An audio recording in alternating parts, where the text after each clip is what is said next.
श्री शिवाय नमस्तुभ्यम दोस्तों। आप सभी लोगों में से बहुत सारे लोगों ने एक प्रश्न इस समय बहुत ज़्यादा पूछा हुआ है कि भैया घर के मंदिर में जो हम दीपक जलाते हैं उस दीपक को क्या हमें मिट्टी का रखना चाहिए या तांबे का रखना चाहिए और क्या उस दीपक को हमें रोज़ धोना चाहिए।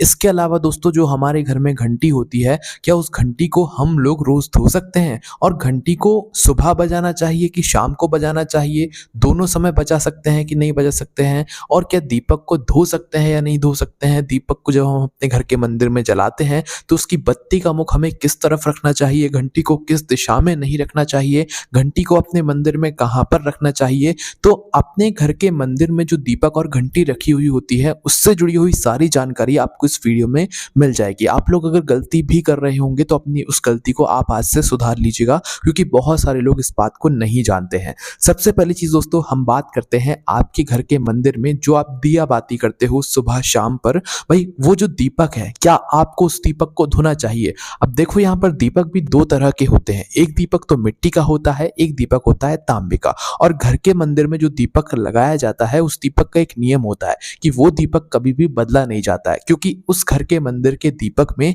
हमारे घर की सुख समृद्धि होती है, धन समृद्धि होती है, इसलिए उस दीपक का इतना बड़ा महत्व माना जाता है। तो वो दीपक आपका मिट्टी का भी हो सकता है और तांबे या पीतल का भी हो सकता है, पर ज्यादातर लोगों के घर में तांबे या पीतल का ही वो दीपक होता है, क्योंकि इस दीपक के गिरने का कोई डर नहीं होता है। क्योंकि वहीं अगर आपके घर में मिट्टी का दीपक रखा हुआ है तो वो मिट्टी का दीपक अगर गिर जाता है तो हो सकता है वो टूट जाता है ना, पर अगर तांबे का दीपक है या पीतल का दीपक है तो भाई वो दीपक गिरने के बाद भी नहीं टूटता है, वो सुरक्षित माना जाता है, क्योंकि उस दीपक को हमें अपने अपने घर के पूजा घर में हमेशा रखना होता है, क्योंकि उस दीपक के अंदर हमारे घर की सुख समृद्धि धन समृद्धि होती है। तो भाई मेन जो प्रश्न आता है वो ये निकल कर आता है, क्या हमें इस दीपक को प्रतिदिन धोना चाहिए। तो देखो इसका सीधा सा हम आपको स्पष्ट जवाब देते हैं। आप प्रतिदिन उस दीपक के अंदर दिया बत्ती करते हो, सुबह और शाम में करते होगे, ठीक है।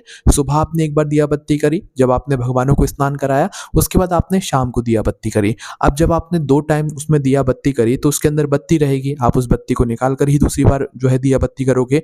पर जो आप दिया बत्ती करते हो उसमें तेल भी डालते हो या घी, जो जिस भी चीज से आप लोग दीपक जलाते होगे वो चीज उसके अंदर रह जाती है, जिससे की वजह से वो दीपक जो है चिपचिपा हो जाता है या वो दीपक काला पड़ जाता है। तो नियम क्या कहता है कि हमें हमारे घर के पूजा घर में या मंदिर में जो है बहुत शुद्धता रखनी चाहिए, बहुत साफ सफाई रखनी चाहिए। तो जब आपका दीपक जो है अगर आप प्रतिदिन उसे साफ नहीं करोगे तो वो काला पड़ जाएगा, वो साफ नहीं रहेगा। तो उस जगह पर आपको किस नियम का पालन करना है कि आपको अपने घर के इस पूजन वाले दीपक को, जिसके अंदर आप सुबह और शाम प्रतिदिन जो है दिया बाती करते हो, इसको आपको प्रतिदिन धोना चाहिए, हर दिन धोना चाहिए। और कब धोना चाहिए, देखो जब आप लोग रोज सुबह सुबह स्नान करके स्वच्छता का ध्यान रखते हो, अपने घर के मंदिर में पूजन करते हो ना, पूजन करने के बाद आप लोग अपने घर में जो दिया बत्ती है वो भी जलाते हो ना, सुबह के समय भी जलाते हो और शाम के समय भी जलाते हो। तो जब आप अपने घर में सुबह भगवानों को स्नान करा रहे हो तो भगवानों को स्नान कराने के बाद अपने उस दीपक को भी लेना है, उस दीपक को भी आप लोगों को अच्छे से साफ करना है, पानी से ही करना है। ऐसा नहीं कि कपड़े आप लोग कपड़ा लेकर अलग से साफ कर दो, उसे पानी से ना करो, नहीं, पानी से ही आप लोगों को उस दीपक को साफ करना है और अच्छे से दीपक को साफ कर फिर आपको उस दीपक के अंदर जो है अपनी बत्ती रखना है। और बत्ती रखकर जो भी जिस भी तेल से आप लोग दीपक जलाते हो, चाहे तेल से जलाते हो चाहे शुद्ध देसी गाय के घी से जलाते हो, उससे आप लोगों को अपना वो जो दीपक है वो जलाना है, ठीक है। तो नियम क्या कहता है कि आपको प्रतिदिन अपने इस दीपक को धोना चाहिए। अब जो लोग ये कहते हैं कि भाई हफ्ते में एक बार धो लें या दो बार धो लें, नहीं, उससे काम नहीं चलता है, वो अच्छा नहीं माना जाता है। क्योंकि अगर आप लोग एक भी दिन अपने दीपक को नहीं धोते हो तो वो काला पड़ना शुरू हो जाता है और चिपचिपा भी होना शुरू हो जाता है, फिर उसमें वो शुद्धता नहीं आ पाती। शुद्ध तो वो हमेशा ही रहता है पर वो गंदा दिखने लगता है। इसलिए जो है आपको अपने घर के मंदिर में रखे हुए इस दीपक को प्रतिदिन धोना चाहिए। अपने घर के भगवानों को जब आप सुबह के समय स्नान कराते हो ना, उस समय पर, है ना, भगवानों को आपने एक टाइम स्नान करा दिया, उसके बाद आपने अपने घर के दीपक को भी धो लिया, सुबह दिया बत्ती आपने कर दिया। अब आप कहोगे क्या शाम के समय भी दिया बत्ती करते समय में दीपक को धोना है, नहीं, एक दिन में सिर्फ एक ही बार धोना है, 24 घंटे में सिर्फ एक ही बार आपको दीपक को धोना है, दो बार नहीं धोना है। सुबह आपने एक बार दीपक को धो लिया ना, तो शाम के समय आप लोगों को अपने उस दीपक को डबल से नहीं धोना है। शाम के समय मात्र आपको ये करना है कि जो सुबह आपने बत्ती जलाई हुई होगी वो जली हुई बत्ती आपके दीपक के अंदर होगी, तो उस बत्ती को आपको निकाल देना है और अपनी नई बत्ती बनाकर थोड़ा सा अपने हाथ से चाहो तो दीपक को साफ कर सकते हो, पर शाम को आपको पानी से धोने की जरूरत नहीं है। पानी से सिर्फ एक ही समय धोना है, वो भी सुबह के समय में, है ना? तो आपको अपनी बत्ती बनाकर शाम के समय भी जो है उसी तरीके से आप लोगों को दिया बत्ती कर देना है, जैसे आप प्रतिदिन करते हो तेल से चाहे घी से, है ना? यहाँ पर एक प्रश्न और निकल कर आता है जिसका हम आपको अभी जवाब दे देते हैं कि भगवान के सामने कौन-सी बत्ती का दीपक जलाना चाहिए, गोल बत्ती या लंबी बत्ती का, है ना? तो आप अपने घर के मंदिर में जो इस दीपक के अंदर दिया बत्ती करते हो, तो कौन-सी बत्ती का हमें दीपक जलाना चाहिए? तो देखो ये आपके ऊपर निर्भर करता है कि आप किस बत्ती का दीपक जलाते हो। हम आपको बस बता देते हैं कि गोल बत्ती का जो दीपक जलाया जाता है वो हमेशा देवताओं के लिए जलाया जाता है, जैसे कि भगवान शिव, कृष्ण जी, ये सभी देव हैं, तो इन सभी देवताओं के लिए हमेशा गोल बत्ती का दीपक जलाया जाता है। और जो लंबी बत्ती का दीपक जलाया जाता है वो सभी देवियों के लिए जलाया जाता है, जैसे कि आपके घर में जो भी दुर्गा जी हैं, लक्ष्मी जी हैं, इन सभी के लिए जो है लंबी बत्ती का दीपक जलाया जाता है। पर आपके घर में जो तुलसी का क्यारा होता है वहाँ पर आपको ज़रूर लंबी बत्ती जलानी चाहिए, क्योंकि वो देवी हैं, तुलसी मैया है ना? तो वहाँ पर आप लोगों को लंबी बत्ती का ही दीपक जलाना चाहिए। तो ये बात आपको समझ आ गई कि आपको अपने घर के मंदिर में रखे हुए उस दीपक को प्रतिदिन धोना चाहिए, 24 घंटे में करो, मतलब कि हर दिन जब सुबह के समय आप पूजन करते हो तो अपने घर के भगवानों को स्नान कराने के बाद आपको अपने दीपक को भी साफ करना होता है, उसके बाद ही उसके अंदर दिया बत्ती करना होता है। ऐसा नहीं करना होता है कि आप लोग नहीं धो रहे हो, 2-3 दिन हो गए और उसी के अंदर दिया बत्ती कर रहे हो, तो वो अच्छी बात नहीं मानी जाती है, ठीक है? तो नियम क्या कहता है, आपको अपने घर के दीपक को प्रतिदिन यहाँ पर धोना चाहिए, है ना? इसके बाद में जो आप दीपक जलाते हो ना, उस दीपक की बत्ती का मुख हमेशा भगवान की तरफ ही होना चाहिए। ऐसा नहीं करना चाहिए जिस तरफ भगवान बैठे हैं उसके अपोजिट डायरेक्शन में या विपरीत दिशा में आप लोगों ने उस दीपक की बत्ती का मुख कर दिया, नहीं। जिस तरफ भगवान बैठे हुए हैं, जिस तरफ सभी भगवानों का मुख है, मतलब आपको अगर भगवान दिख रहे हैं, आपकी तरफ भगवान दिख रहे हैं, आप भगवान की तरफ देख रहे हो, तो आपके दीपक की बत्ती का मुख भगवान की तरफ ही होना चाहिए। वैसे ज़्यादातर लोगों के घर में, कुछ लोगों के घर में यहाँ पर लंबी बत्ती भी जलाई जाती है, तो गोल बत्ती भी जलाई जाती है, तो आप अपने हिसाब से यहाँ पर देख लीजिएगा, ठीक है? तो दूसरी बात ये आती है कि हमारे घर में जो घंटी होती है, उस घंटी को हमें कब-कब बजाना चाहिए? क्या सुबह के समय बजाना चाहिए? क्या शाम के समय बजाना चाहिए? और कितनी बार बजाना चाहिए, है ना? तो देखो इसका सीधा-सा हम आपको जवाब देते हैं। जब आपके घर में पूजा होती है, आरती होती है, तो घंटी बजाना ज़रूरी माना जाता है, बिल्कुल माना जाता है ना?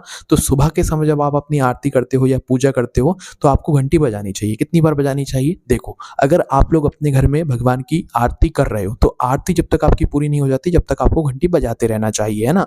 और अगर आप लोग आरती नहीं कर रहे हो, मात्र ऐसे ही भगवान के सामने आरती दे रहे हो, तो उसके लिए आप लोगों को कम से कम 5 बार तो घंटी बजानी चाहिए। 5 या 7 बार आप लोग जो है घंटी बजा सकते हो। कब तक बजा सकते हो? जब तक आप अपनी आरती जो है भगवान के सामने कर रहे हो, है ना? तो कम से कम 5 या 7 बार आपको घंटी जो है ज़रूर बजानी चाहिए भगवान। तो ये तो बात हो गई सुबह के समय की, कि सुबह के समय जब आप अपनी पूजन आरती करते हो अपने घर के मंदिर में, तो भाई आपको घंटी बजाना ज़रूर होता है, ज़रूरी होता है। आरती चल रही है तो आरती के समय तक, और अगर बिना उसके कर रहे हो, बिना आरती के कर रहे हो, सिर्फ आरती उतार रहे हो, तो 5 से 7 बार आपको घंटी बजानी चाहिए जब तक आप अपनी भगवान के सामने आरती उतार रहे हो।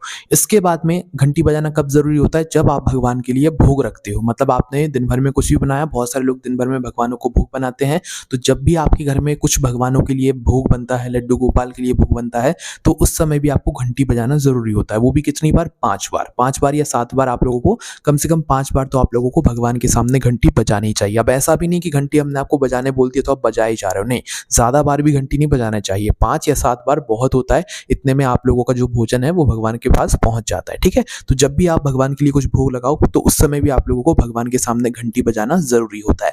इसके बाद बारी आती है शाम के समय की। शाम के समय सभी के घर में दिया बत्ती होता है, तो क्या उस समय जो है हमें घंटी बजानी चाहिए? क्योंकि बहुत सारे लोगों के मुँह से आपने सुना होगा कि इस समय घंटी नहीं बजानी चाहिए। तो देखो उसका बस एक ही कारण होता है कि शाम का जैसे ही समय होता है, तो उसके बाद भगवान के विश्राम का समय होता है। तो अब यहाँ पर ऐसी भी बिल्कुल मनाही नहीं है कि आप लोग घंटी बजा ही नहीं सकते। बस शाम के समय घंटी ना बजाने का ये मत होता है कि शाम के समय भगवान के सोने का समय होता है। पर अगर आप ऐसा मानते हैं कि शाम के समय भगवान इतनी जल्दी नहीं सोते हैं, तो उस जगह पर आप लोग शाम के समय भी घंटी बजा सकते हो। वैसे भी शाम के समय ज़्यादातर लोगों के घर में घंटी बजती है, तो कुछ लोग नहीं भी बजाते हैं, तो ये आपके ऊपर पूरा निर्भर करता है कि अगर आपका मन है घंटी बजाने का तो आप बजा सकते हो। बस वही नियम का धारण करना कि 5 बार घंटी बजाओ या तो 7 बार बजाओ। ज़्यादा टाइम आप लोगों को घंटी नहीं बजानी है, इस बात का विशेष रूप से ध्यान रखना है। तो यहाँ तक आपको बात समझ आई, तो आप लोगों को अपने घर की घंटी इस हिसाब से बजानी चाहिए। इसके बाद में घर में घंटी कैसी होनी चाहिए?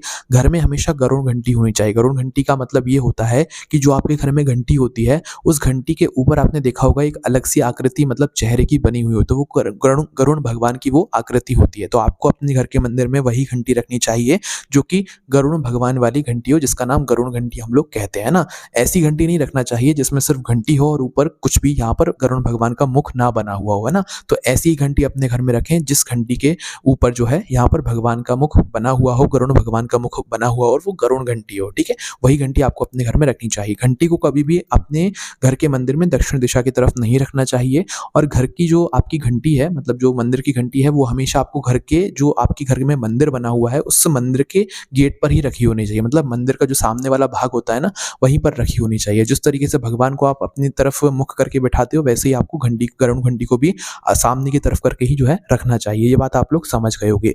इसके बाद में दोस्तों एक और बहुत ज़रूरी महत्वपूर्ण चीज़ है जो कि आपको अपने घर में ज़रूर करनी चाहिए मंदिर में, कि आपको अपने घर के मंदिर में 1 लोटा जल ज़रूर रखना चाहिए, ठीक है? आपने अपने घर की पूजन करी, पूजन करते समय ही आप लोगों को 1 लोटा शुद्ध जल ज़रूर भरकर रख देना चाहिए।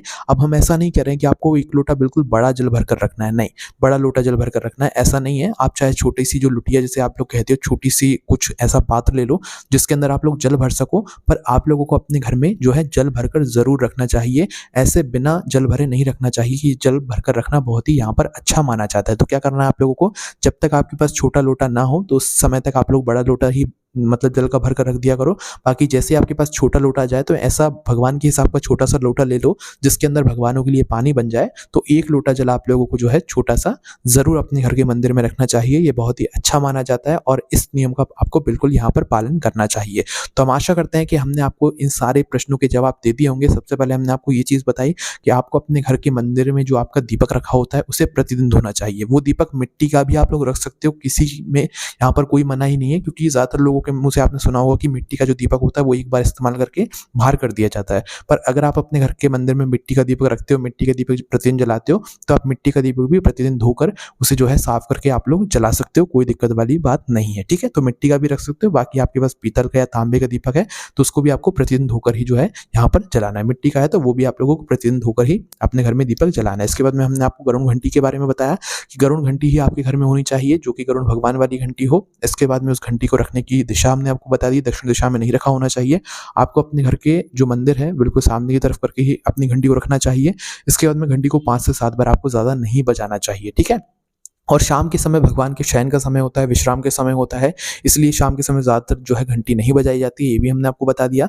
इसके बाद में आपको अपने घर के मंदिर में भगवानों के लिए एक पात्र में थोड़ा-सा जल भी अवश्य रखना चाहिए, बिना जल के अपने घर के मंदिर में नहीं रखना चाहिए भगवानों को, है ना? तो किसी पात्र में, किसी लोटे में आप लोगों को 1 लोटा जल छोटा-सा जो है ज़रूर भरकर रखना चाहिए भगवानों के लिए। इस बात का आप लोग ध्यान रखिएगा। तो ये पूरी जो चीज़ें थी हमने आपको बता दी हैं, विशेष रूप से जो दीपक था, क्या हम उसे प्रतिदिन धो सकते हैं या नहीं धो सकते, उसके बारे में हमने आपको बता दिया और आपकी घंटी के बारे में बता दिया। बाकी आपके मन में कोई भी प्रश्न है तो हमसे कमेंट करके पूछ सकते हैं।